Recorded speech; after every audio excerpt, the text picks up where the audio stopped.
Alrighty, so we have the outer doors. These doors and front gate area will be able to detach and move forward as we build more and more of these boxes.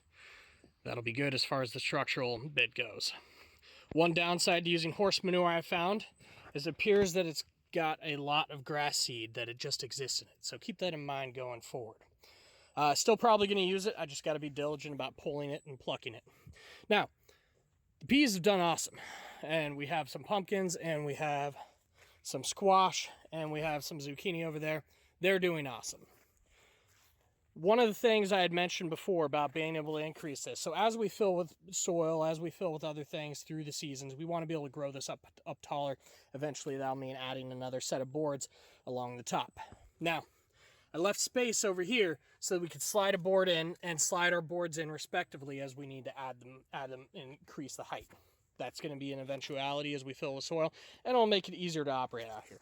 We have some leafy cabbage here that's coming up. It looks like something got to it. I don't see any slugs, and I haven't seen any slugs as of yet, but I've been looking around for them. Not sure what got to it.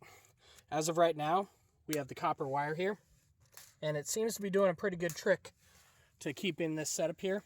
Another downside to using horse manure, I believe, is we had a massive amount of mushrooms that decided to take up root, so we ended up plucking a bunch of those, and that was interesting.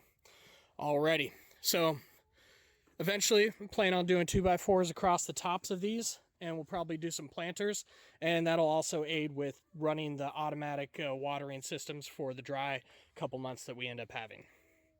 Strawberries. As far as the hinges go, doubled it up a little bit, and we give it the ability to close. I have no latching mechanism at this time. For right now, it's just a slanted piece of wood that it kind of rides on, and the weight keeps it in place. Well, that's our progress so far. Unfortunately, horse manure results in a lot of seeds winding up where you were not expecting them.